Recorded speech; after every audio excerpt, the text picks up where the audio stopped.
clear from the outside that there's been some breakdown in the relationship. I mean, do you intend now to invite the ICC to the Philippines to conduct its investigation more fully into former President Duterte's murderous war on drugs? No, that would be a political move.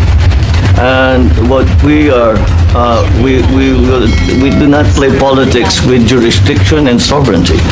And the position that we've taken is that we do not recognize the jurisdiction of the ICC, and we view it as a threat to sovereignty, simply because the ICC was formed to conduct, to provide justice to areas where there is no judiciary, where there is no court system, where there is no police, where there is no peace and order.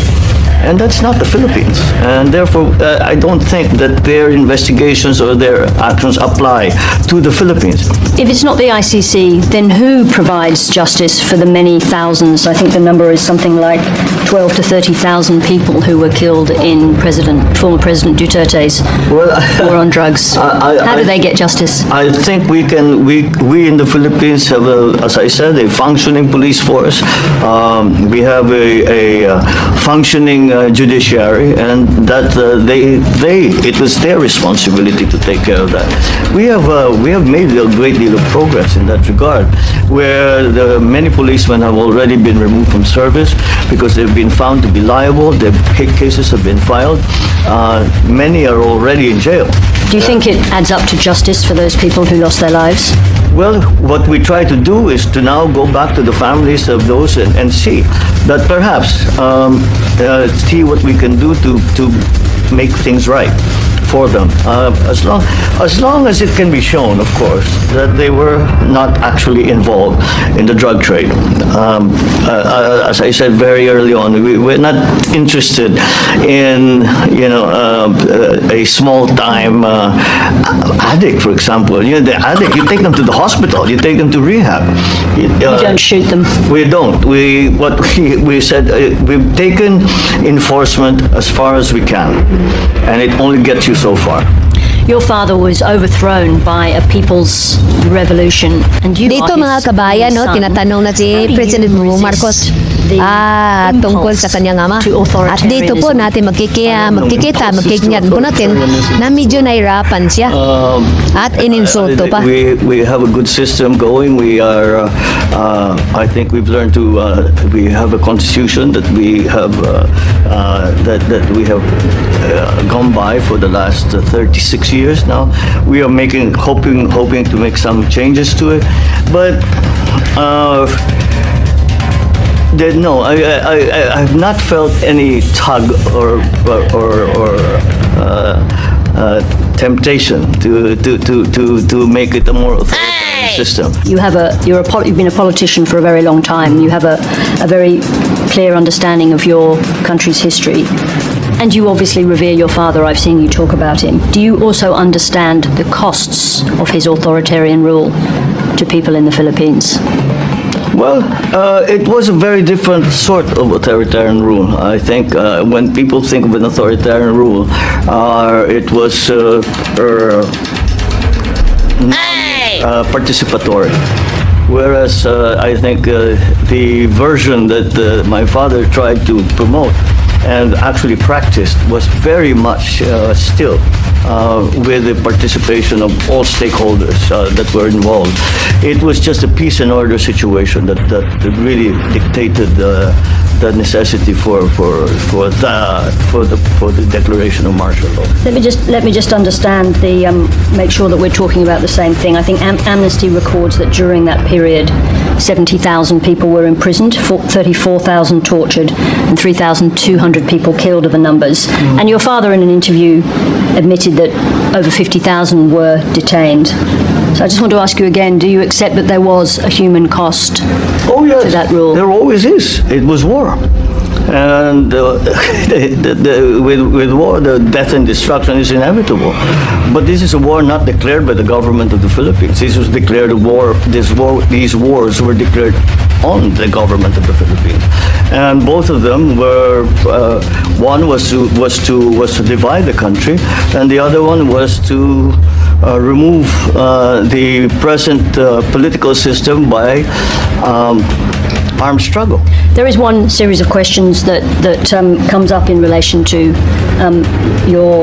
your father's time, which is of course the question of corruption, which became wholly associated with the Philippines for a long period of time. I think contemporary court judgments acknowledge the atrocities that were committed, but also the plunder of the country's resources.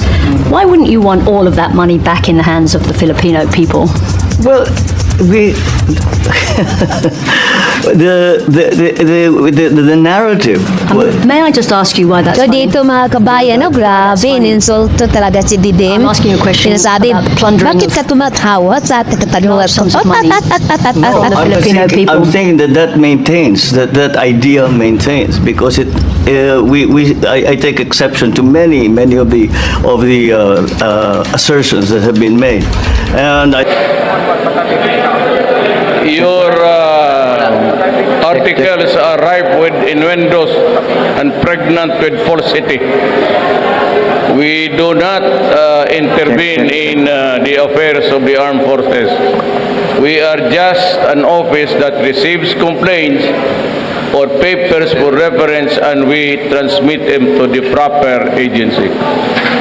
We do not get any money. We are not interested in that. Para sa alaman ninyo, you can stop your suspicious mind from roaming somewhere else. But since you are a fake news outlet, then I am not surprised that your articles are also fake. Now we can debate now. Tell me where is our lies, and I'll tell you where are yours. Anybody? Okay. First question po, Kasi for Pia Ranyada of Rappler. I am asking you, where are your sense of values going? Sir, earlier in your speech, you were saying that the issue with the SEC ruling is not an issue on press freedom. Galing ako ng kahit nagkatulog ako. Okay, sir. Sir, earlier in your speech, you said that the issue on the SEC ruling against Rappler is not an issue of press freedom. But at the same time, during your speech, you were giving comments about the media and about Rappler and Inquirer na sumusobra na kami. So what does that mean, sir? You say that this is not an attack on media, but you also have attacks on media in your own speech. Let me give you an example. Huwag na tayong lumayo.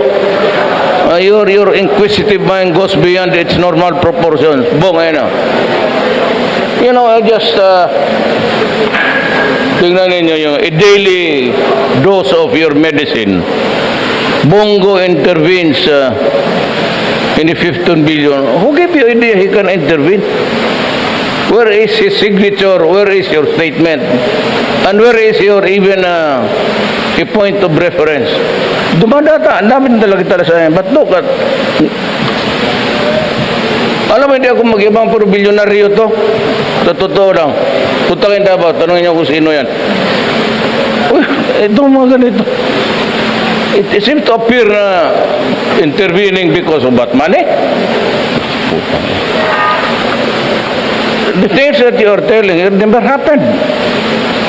Pag magtanggap kami na gano'n, ipasa namin doon sa proper, if it's Justice Department, it goes to the Justice Department. If the subject matter here is about transportation, it goes to Tugade. Sir, first of all, you're digressing from the question. Secondly, we also got SAP Bongo's side before publishing the story. But So, even if I do or I do not know that, tingnan mo yung headline mo. Is that really a work of a sensible person? He's not a military man, and interview what? You think you can convince Lorenzana and the guys there, you can bribe them? Or you would think that sila papayag nga kami ang mag-bribe, then the way I talk, the way I've been firing people?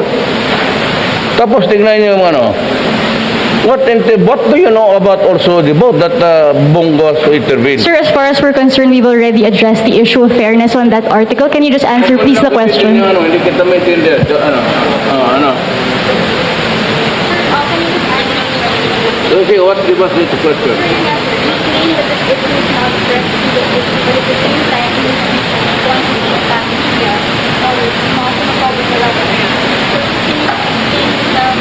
I am now explaining even with your article. Find a way na masabi ka nagtotoo, nag-intervene kami. I'll give it to you. And if you can find, I will ask Bong to resign tomorrow. Work on it tonight. Let me know tomorrow and I will fire him. If he did intervene, even for one word. Kasi kayo, tingnan ninyo yung mga article ninyo. Maligaya kayong gawain nyo sa kapwa-tao ninyo yan araw-araw. Just because you have the power of press freedom. The issue here is not press freedom.